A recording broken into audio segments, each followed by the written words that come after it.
You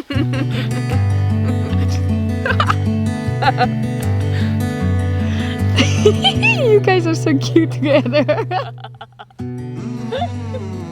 In Wellbeing Tourism, we wish to create experiences that are good for society, the environment, our economy, and people. We want to honor the full human, with body, mind, and soul. In this episode, we'll look into well-being for the soul. What is the soul, and how do we nourish the well-being of our soul? We'll look also into 3 important soulful qualities, such as presence, beauty, and joy.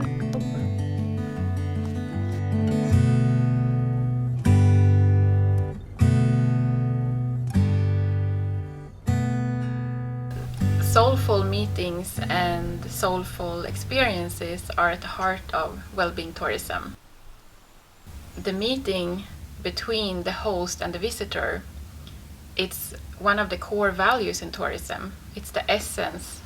And so sometimes when we go on vacations, when we come home, what we actually remember the most is the dear meetings that we had with the host. And in the same way, a meeting where you don't feel cared for or seen, it can bring down the whole experience, and afterwards you feel that vacation was not so great. So the meeting between the host and the visitor is very important for the integral experience of your recreation. A soul for me is something that situated. It's situated around my heart. I don't know why. I just imagine it. I don't actually believe it's like an organ and things, but I feel it's so much here, and it's like from it my life begins in a way. I believe that the soul is like my essence, like the body, everything physical is just my clothes kind of. I think that the soul is actually who I am, like my essence. Yeah. I love soul. And listening to my soul and doing what my soul wants is beautiful. I feel alive after I do it.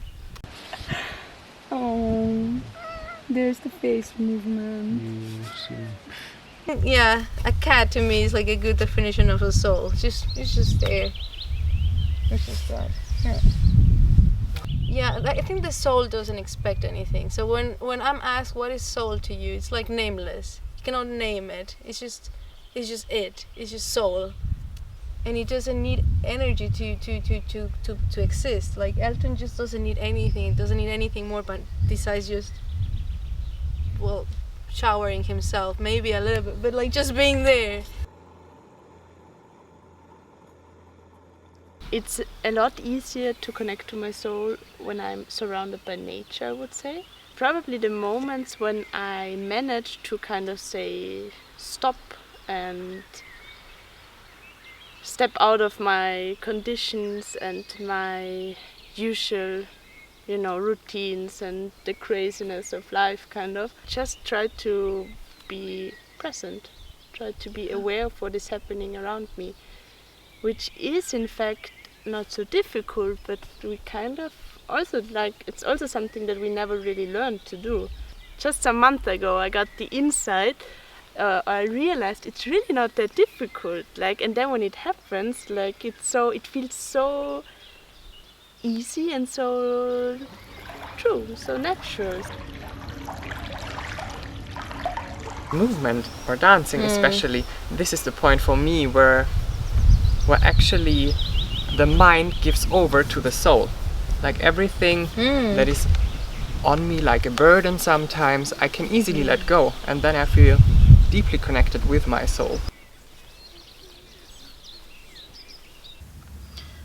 So how we can feel our soul and get in touch with our soul is becoming aware of it, because it's always there.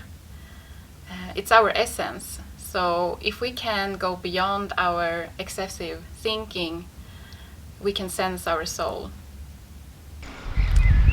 I think it's important because it gives some sort of meaningfulness to life.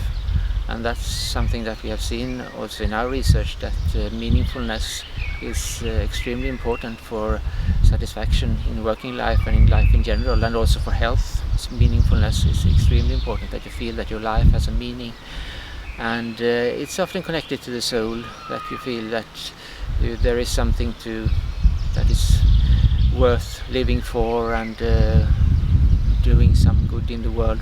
In our scientific research we don't talk so much about soul, but we do sometimes, and the connection, as I mentioned before, to meaningfulness is a quite clear connection, because that's something we see in science, that meaningfulness is so important, both for health and both for job satisfaction. Klap eens in je handjes, blij, blij, blij, op die boze bolletjes allebei. Je handjes in de lucht.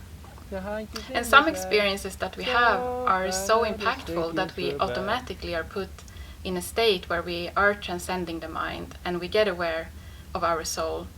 And this can be, for example, when we spend time with animals, with children, and when we are in nature, in beautiful settings such as sunset. And it can also be when we are surprised by meeting a friend that we haven't seen for a very long time and that is very dear to us. Or when a stranger is acting with unforeseen compassion or love towards us. And it can also be when we take a moment and spend time in silence and just let the thoughts drift away, and all of a sudden you feel that connection to your soul. Some of the moments when I feel most connected to my soul and most aware of my soul is when I'm in water. And so sometimes when I'm traveling and the sun is shining and glittering in the water, and I feel the air touching my skin, and I'm just being there in the moment. And at those moments I feel I am my soul. And it's pure happiness, pure bliss, ecstasy. Being in nature and like walking or running, and it becomes almost like a natural meditation. And another thing is gardening. Most people might not think about it, but there is a strong attraction for many people to have a little garden and work with the flowers and the bushes and We have trees. salad. So for well-being of the soul, we have 3 focus areas, and those are presence, beauty, and joy. Presence is very important, quality, because in today's society it has become the norm with multitasking, having extensive to-do lists and being very active and produce and do. So many of us have lost the ability to be present in the moment, to be here and now fully. So usually many of us are either in the past, dwelling upon the past, or we are thinking about the future, instead of being in this moment, here and now.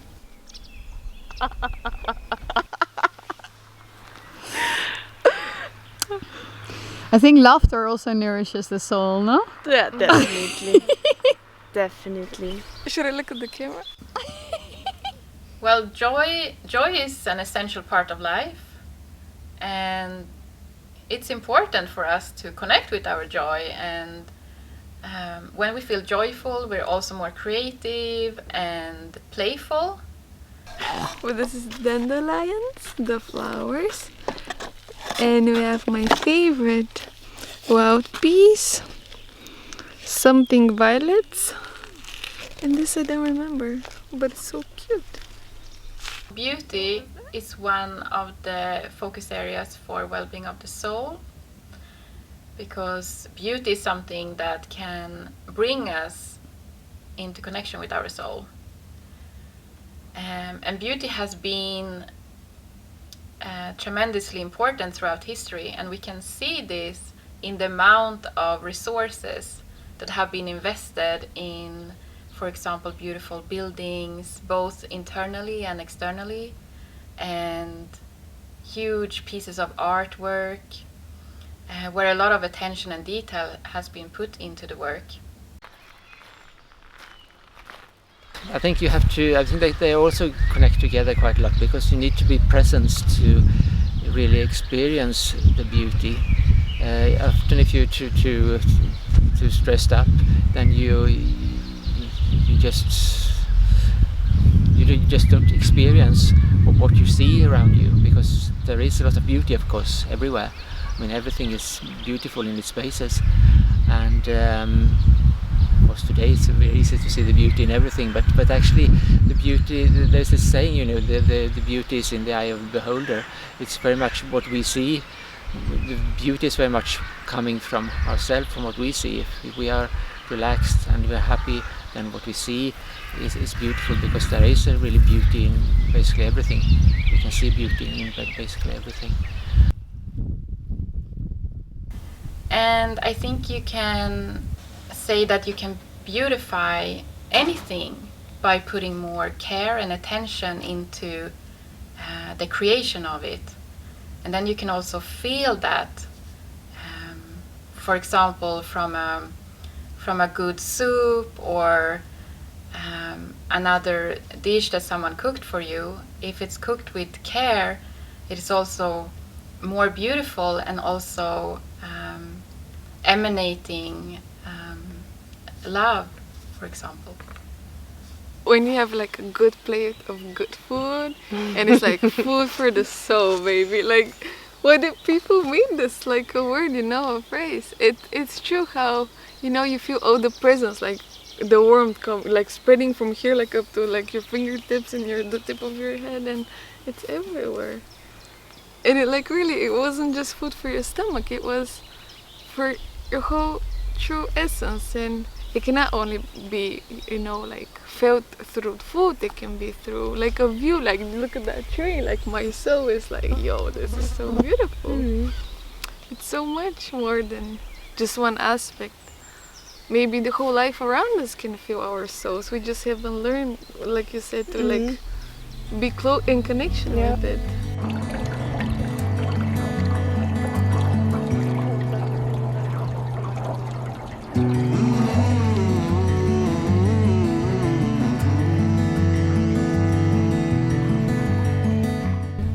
Authentic every second, every at least every hour.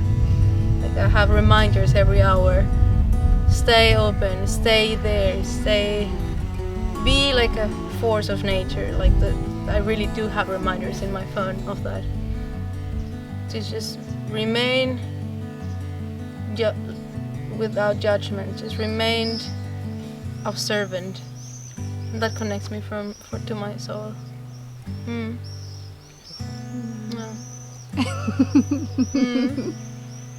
So funny, I'm just imagining you like ding, like it's a message on your phone. Be a force of nature. Be a force of nature, like slamming things like a storm, and just like yeah.